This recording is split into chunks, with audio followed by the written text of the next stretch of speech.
I got a lot of flack the other day for releasing a top 10 manga and anime video that was all like relatively mainstream stuff. And it's not that I'm not reading more obscure stuff. It's not that I'm like not interested. Like it's more like a lot of the stuff I've been reading hasn't been very good, right? I've been experimenting with stuff. I've been like buying volumes. I've been going all over the place.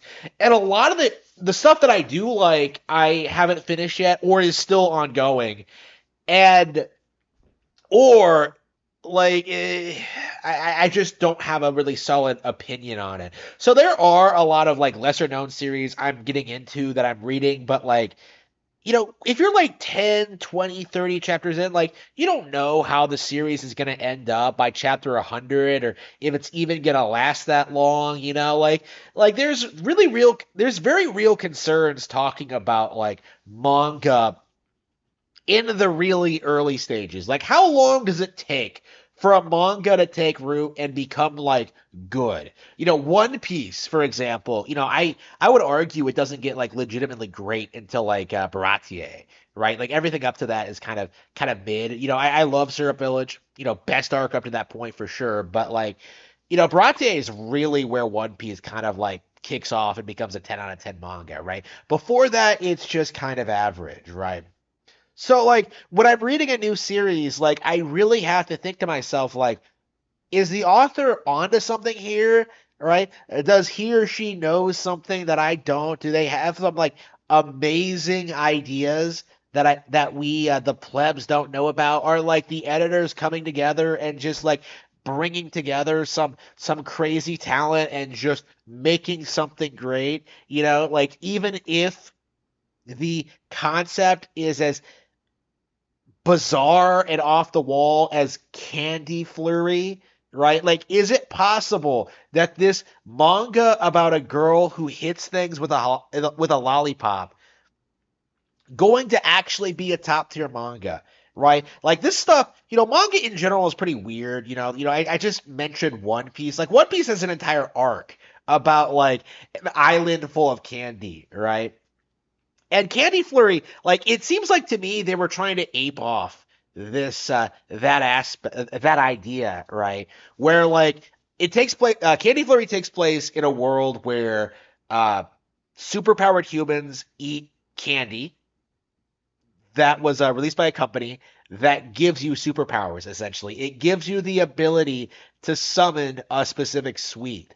Right. So basically, it's like the devil fruits if they only had the whole cake island powers. Right?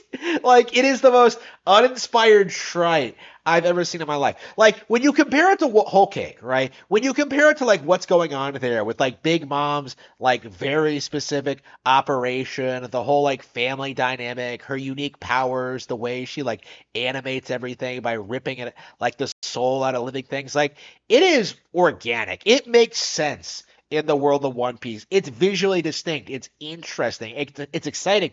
And it's a great location to explore like Sanji's character, right? Like Whole Cake Island, a single arc in One Piece manages to outdo this entire manga without like really trying. And it really just goes to show you just how far ahead Oda is compared to like mid or low tier mangaka in this industry because like Candy Flurry really has almost nothing going for it at all, right? The premise is ridiculous. The artwork is just kind of okay, right? The girls are look good and they look stylish and stuff like that. The writing is subpar, like the panels go on way too long. There's too much dialogue that doesn't really mean anything. Like I've seen a couple of panels reused on the same page. There's like this one panel of her like hitting like a piece of popcorn back like a baseball bat. Like they put it in twice. Like it's right next to each other. Like he throws popcorn at her, she hits it, and he does it again, and like she hits it again, but like it's the same panel, right? It's like, what are you doing? Like I've been told that mangaka sometimes reuse panels to save time, but like that was a particularly blatant case of it. It looked like so uninspired. It looked so like It's a stupid idea for a manga. It is what I'm saying. Is just having these characters hit each other with candy to the point where like I'm barely 20 chapters in and I already feel like the concept is played out, right? You have like the generic like tuning exam test or like hunter exam test at the beginning. Like the bad guys show up out of nowhere and like I don't feel any stakes. I don't feel any tension. Like I've seen the character have like use the lollipop stick like a power pole, like it's Dragon Ball or something. Again, just simply ripping off a better manga. Oh yeah, that's another thing. The manga isn't funny because there's like this one sequence where like she uses the power pole lollipop stick and like the guy she's fighting like complains about it. Like the stick isn't part of the candy, and she like argues with him about it. Like it's supposed to come off as funny, but it just isn't. Like it comes off as just extremely forced and lame. Okay, it's just like it's like the creator just has no idea about how to you how to create a fight scene, how to like create antagonists, how to create like a tense situation, like nothing. Okay, like there is almost nothing of value in this manga at all, except for one thing, and something that like really took me aback, like really early on, right? Something that like really made me wonder if this manga might actually be secretly low key great, right? This is really weird to say, but the female leads, the blonde girl and the lollipop girl, are actually really endearing characters.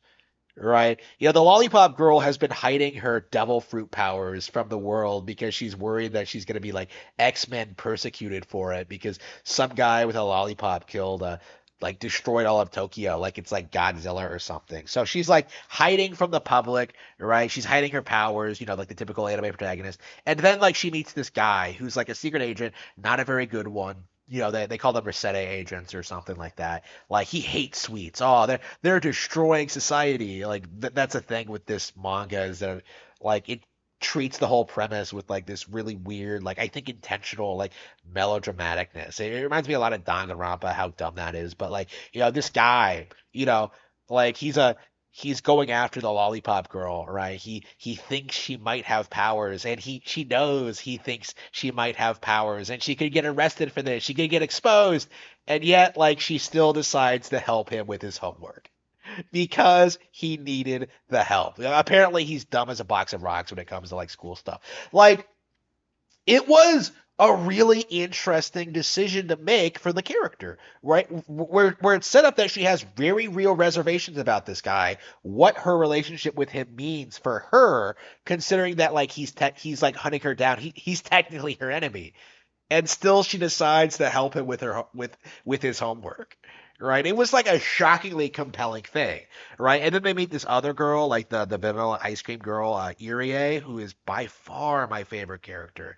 She has this really like she's some like really talented like a Resete agent, like she's a 3 star or whatever. Like she's supposed to be one of the best there is, and she's really intelligent, like re- and but she has these really weird like ditzy like space out moments where like she doesn't seem to know what's going on and that like she's implying she hasn't figured out the obvious, but like it's all a ruse, right? She's actually really sharp, right? Like in spite of like kind of her ditzy moments, and like it's actually really interesting, like seeing her parents, seeing her background, seeing why she's like that, seeing how committed, like she's an interesting character, right?